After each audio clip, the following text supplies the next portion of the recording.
Hello and welcome to SciLux, the podcast where we talk about scientific developments and technological changes in Luxembourg. And in today's episode, quiescent stem cell states, mitochondria interaction networks in neurodegenerative diseases, and patient-derived orthotopic xenografts. Wait a second. Isn't this podcast supposed to popularize science? Did you understand what we are going to talk about? Let me reformulate.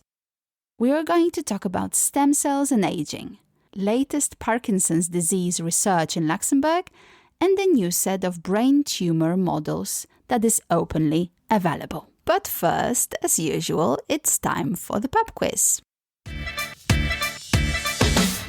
So this is the part of the podcast where I ask you a pub quiz style question and the solution to the questions at the end of the podcast. Today's question is: what is the name of a Luxembourgish chemist whom a school and a stadium were named after? Remember to listen until the end of the podcast where I will give you the solution.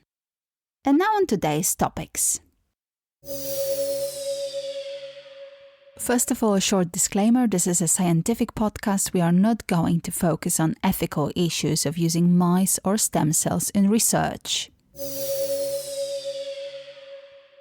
The scientists at LCB, Luxembourg Center for Systems Biology at the University of Luxembourg, led by Professor Antonio Del Sol, have had a look at adult stem cells in muscle tissue. Of course, they were aided by other international researchers. Stem cells are the body's raw materials.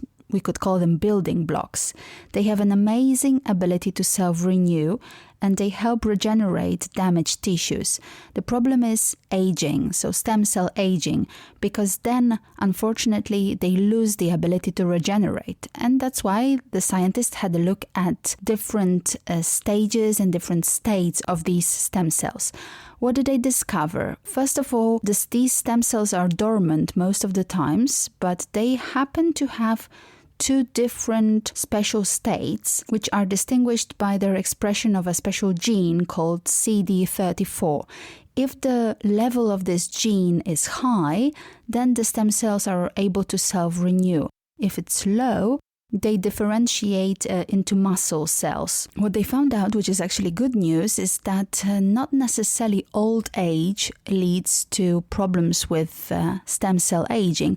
We are rather talking about extreme old age, and then there is a steep decline in the condition of these stem cells. Also, another thing they discovered is that there is a special transcription factor called FOXO, and if it works well, it means that the stem cells are able to regenerate. All these discoveries were possible thanks to a computational method. So once again, this is science, but also some IT involved in the research. Talking of IT, the next research I want to tell you a little bit about was done using machine learning.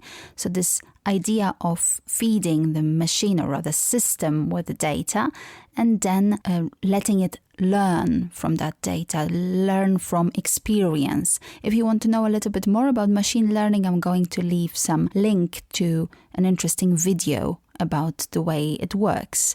We are talking about the scientists at the Luxembourg Institute of Health, of course in cooperation with other institutes, hospitals and other research organizations. This time, this is the Immune Systems Biology Research Group at the Department of Infection and Immunity, and they were led by Dr. Feng He. What we are talking about in this case is research related to Parkinson's disease. And just like space, this is going to be one of the common subjects in our podcast. I'm pretty sure about it because there is quite a lot going on in Luxembourg in this field. First of all, PD is one of the most common neurodegenerative diseases together with Alzheimer's, obviously. And the problem is that we are not necessarily sure yet, hopefully soon that will not be true, how this disease develops. It's still unclear. We still don't know the exact details of its pathogenesis. What we know is that there is most probably something at the level of the interaction between mitochondria. Mitochondria, these are those small cellular subunits involved in cell metabolism and energy generation.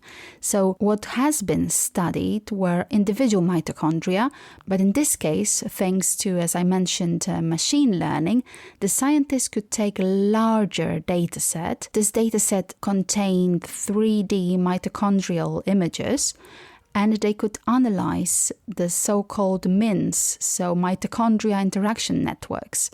What they found out is that there definitely is something at this level of the interaction. In the PD patients, there were some subnetworks that would not exist in case of the control patients. What is also worth noting is that the different MIN patterns were highly correlated with commonly used PD clinical scores of patients. So there is definitely something that we can work on, and this research could also help us study other neurodegenerative diseases such as Alzheimer's or Huntington disease. Imagine a world where scientists are growing your organs and you have your own avatar. Does that sound futuristic? Well, actually it shouldn't, because this is already happening. And in this case, we're talking about research in Luxembourg. To be precise, this is the Neurolux group, so the Neuro-Oncology Laboratory at the Department of Oncology at Luxembourg Institute of Health. And its group leader was Dr. Anna Gołębiewska. What the scientists did is they collected 1,000 brain tumor patient samples. The tumor was at different stages of development, and on the basis of that, they produced the organoids, so the miniaturized and simplified versions of a normal organ in 3D. And then they transplanted these to mice. We're talking in this case about the so-called xenografts that I mentioned in the beginning of the podcast. Xenograft is exactly this idea of transplanting an organ from one species to another. They managed to create 40 of those pedoxes, of these xenografts, and then all this data is available online openly for other research groups, and we can build upon this study. And now let's have a look at the solution of the pop quiz. So, once again, the question: what is the name of a Luxembourgish chemist whom a school and a stadium were named after? This was Josie or Joseph Bartel, the men's 1,500 meters Olympic gold medalist at the 1952 Summer Olympics in Helsinki, was actually also a chemist. He first studied in Strasbourg, and once he received the gold medal, he actually managed to get a scholarship at Harvard, where he went on to study something that right now could be called environmental protection. What is also very interesting about Josie Bartel is not only that he was surprisingly the winner of the race, but also he later on worked in the government and was a minister for many things. And among others, at a certain moment, he was the Minister for Energy and the Environment. And this is the end of the show. As usual, at the very end, I have a few announcements to make. First of all, if you haven't seen the FNR Awards, please go check them. They were very interesting, and congratulations to all the winners. Secondly, you might have heard Luxembourg Institute of Health has just published information about a new study about pollution in Luxembourg. And they want to look at children's hair. So in case you want to participate, in case you are willing to give your children's hair for the greater good to see how we are dealing with pollution in Luxembourg, I will share with you the link to their Facebook site, because all the details are on their Facebook page as well as on Instagram.